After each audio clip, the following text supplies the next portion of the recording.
On today's episode of Monetize the Mic, I'm excited to be joined by Mickie Kennedy. Mickie is one of our clients at Interview Connections. He's in our business coaching program, and we book him as a guest expert on podcasts. And I'm so excited to be interviewing him today because he has a company called eReleases, and they are the leader in sort of the press release distribution industry, which is so relevant to what we're talking about here on Monetize the Mic with being on podcasts and gaining visibility. Press releases are an alternative way to gain visibility for your business. So let me tell you a little bit about Mickie, and then we're going to dive into the conversation. Mickie Kennedy believes that with some effort and a little money, the possibilities are endless. He is an expert at helping small business owners, authors, and startups increase their visibility and credibility. Mickie founded eReleases 22 plus years ago after realizing that small businesses desperately need a press release service they can actually afford, giving them access to the media and to a national newswire, all with a personal touch. He holds an MFA in creative writing with an emphasis in poetry from George Mason University. His press releases have resulted in articles being published in the Wall Street Journal, CNN, Bloomberg, and many more prestigious news outlets. Mickie lives in Baltimore County with his family and two feuding cats. He enjoys British science fiction and acknowledges an unhealthy addiction to diet soda. He still writes poetry most Monday nights virtually and with a group of fellow misfits in Brunswick, Maryland. Mickie, welcome to Monetize the Mic. Oh, thanks for having me. Yeah. So you are an expert in press releases, and I want to make sure that our listeners learn all about press releases because our audience here at Monetize the Mic, they all want to increase their visibility, right? And they're learning from us on doing that through podcasting. And so I want to educate everyone here on how they can increase their visibility and credibility with press releases. So can you first give us just an overview of, for those who, they kind of know what a press release is, but have never done one for their business, kind of give us an overview of what it is and why they should add a press release strategy into their marketing. Sure. So press release is just an announcement to the media. It's usually written in the third person. It follows a standard style and format. You don't have to have a writing background like me to write a good press release. I would spend a lot of time working on the strategy of what it is that you're announcing. So many of the press releases that I see are things that just don't go the extra mile when it comes to newsworthiness.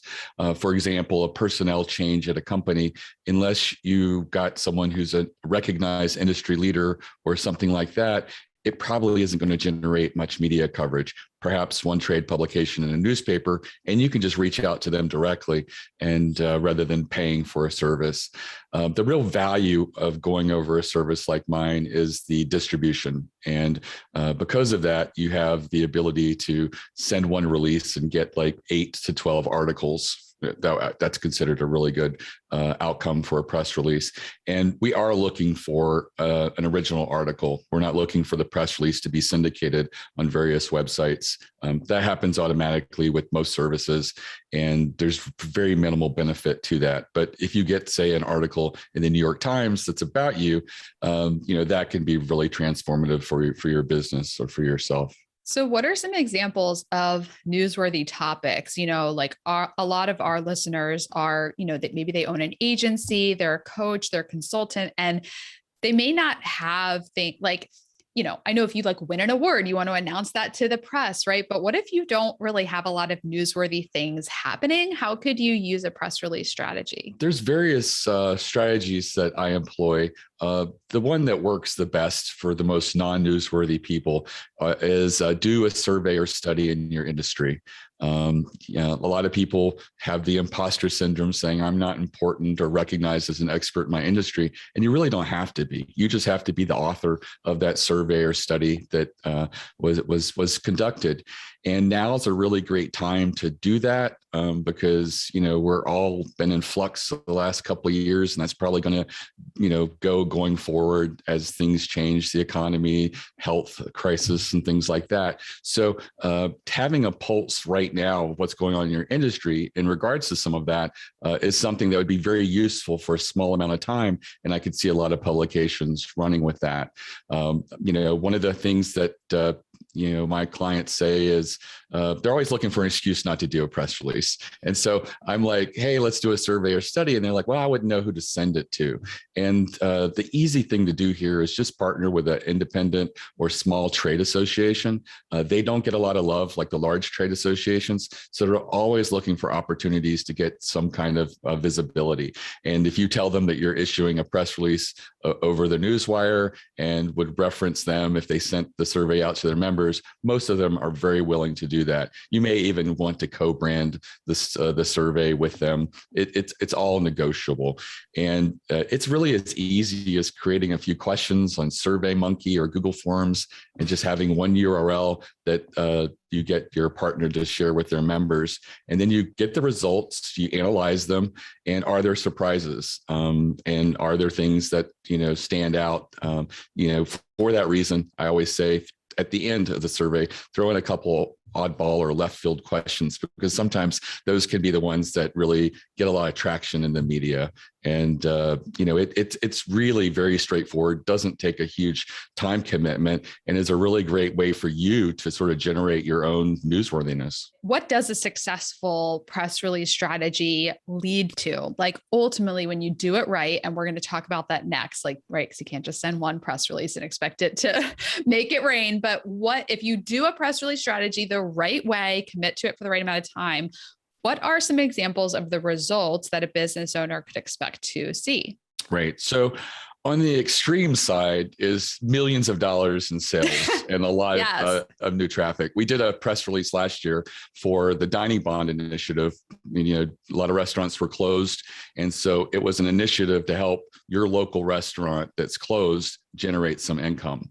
And you nominated your local restaurant. If they accepted, you could give money and it would be back sort of like a gift certificate type model. It got over 150 articles, Washington Post, Wall Street Journal, New York Times, all the food trade publications picked it up. It was positive news at a time where there was a lot of negative news, but it generated millions of dollars in revenue. And, that's just from a press release that normally would have cost $200 or $300 to send. I did it as a courtesy to help the initiative because I thought it was a really cool concept that they were trying to do rather than a for-profit type thing. And, it's very short-lived sort of project. And, that's the extreme side of what something very newsworthy could do.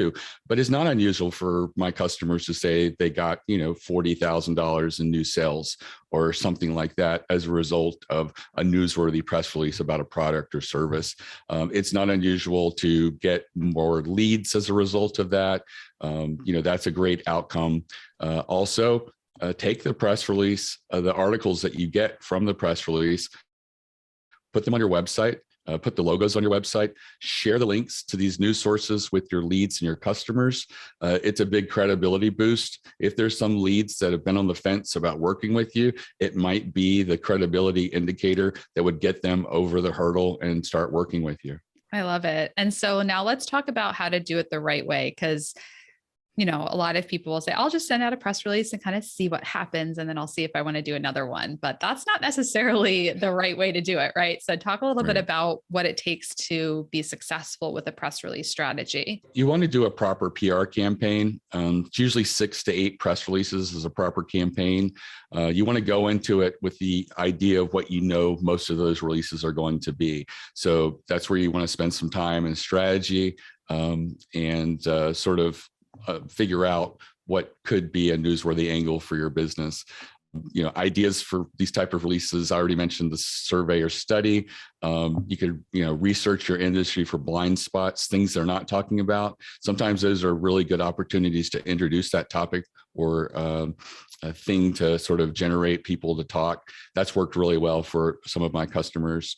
Being the friendly contrarian is also something that works really well. If everybody in your industry is talking about something that's really hot, like I think about electric cars and how that's helpful for the environment. If you came in and you said something like, well, we haven't solved how we get these minerals to make the batteries without creating a lot of environmental hazards, and we haven't solved how we're going to deal with them at the end of their life. We're just going to be filling landfills with these batteries and things like that. That's a way to sort of be in the conversation, but not joining what everybody else is saying. And because journalists want to be objective and cover both sides, they're always looking to plug in the contrarian. They often just don't have one handy. So if you're the one out there, saying these things on something that's very topical, you stand a much likelier chance of getting picked up than someone who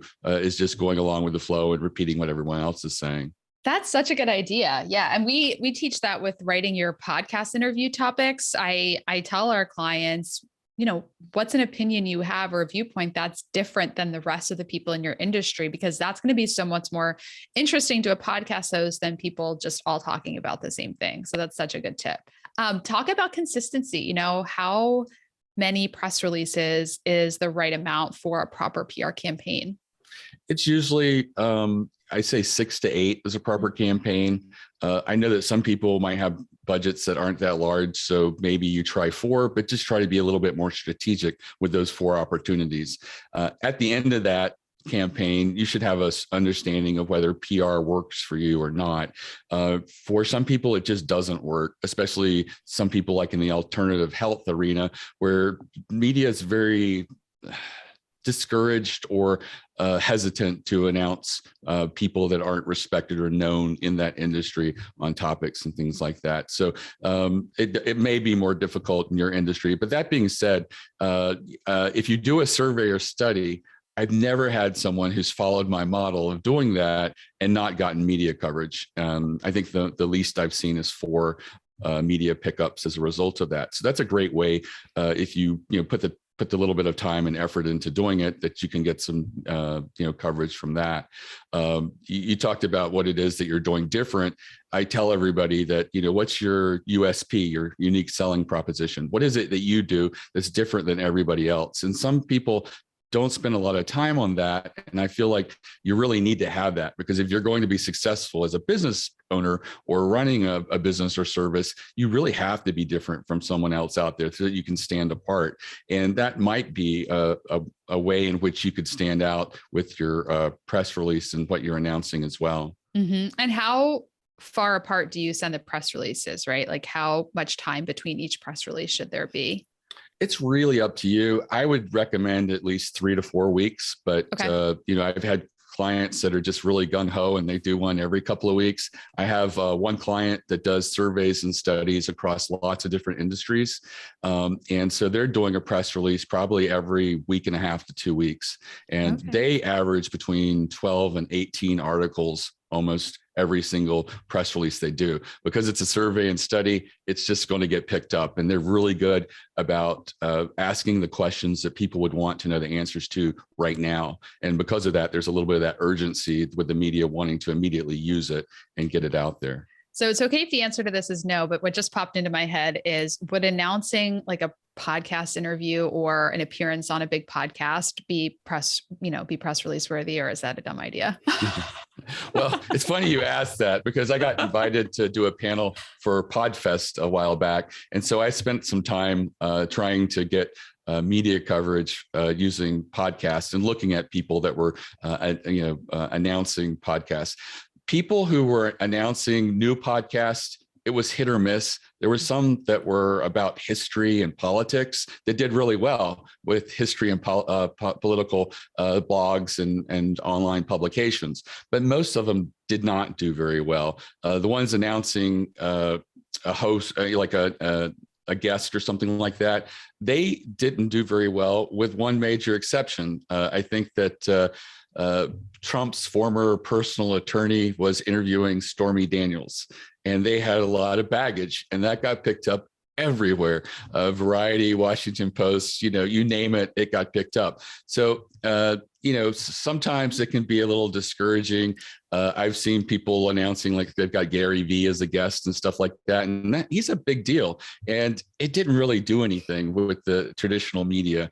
So I would say focus on something that's just a little more exciting, or try to get some heavy hitters in there that are controversial, because controversy does work as well. The media loves controversy. I think that's a big takeaway here, is like, you got to be interesting. You got to be, you have to have a take on something. You have to have a topic that the media doesn't have thousands of options already for. So right.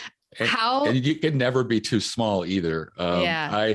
I deal with a lot of people who just feel like they're too small or they're not important. And what they don't recognize is that the journalists are acting as curators. And as curators, they don't like promoting big companies. They feel like they can afford advertising. So they like to, pick up the hidden gems, the people and services and products that people don't know anything about, and sort of share them with their audience. And so, keep that in mind, because you could be that discovery that someone is looking for if you position yourself correctly. And just recognize that everybody deserves to have their moment in the spotlight, and PR and press releases is just a great way to get out there and generate that for yourself. Yeah. And that's exactly how you help people at e-releases. I know, from working with you, you have a great team that's there to support people with, what's in their press release and all that. So can you share with people how they can learn more about how e-releases can help them get some press releases out? Sure. So the website's ereleases.com. Feel free to chat with my staff or give us a call. We're accessible. There's no salespeople, no quotas, no commissions. If we feel we're a good fit, we'll just tell you, and we'll also turn you away if we feel like it's not a good fit. We also will look at something you've written. So if you have something that you would like us to take a look at, we would do that whether you use this or not. Allow like one business day for turnaround to get that back to you. But we can often sort of help with your headline and sort of give you some ideas to make the press release a little bit stronger. And also, I talked a lot about strategies. I do have a free masterclass that's just on press release strategies. It's less than an hour. It's accessible to anyone. And if you listen to it, I'm sure you'll come up with at least a dozen ideas of newsworthy press releases you could do for yourself and your business. And that's available at ereleases.com/plan, PLAN. And it's completely free. I've been told I should be charging for it, but I just want to get the word out there and have people do more strategic press releases, because if you do more strategic press releases, you're going to have a better outcome. You're going to get that media coverage that you're looking for. Yes, absolutely. So ereleases.com/plan is where you can find that masterclass. And I know everyone listening to this podcast wants more visibility, and a press release strategy is an incredibly affordable way to get it, right? There's a lot of different ways that you can be getting visibility. Obviously, we want you working with us at Interview Connections, getting on podcasts.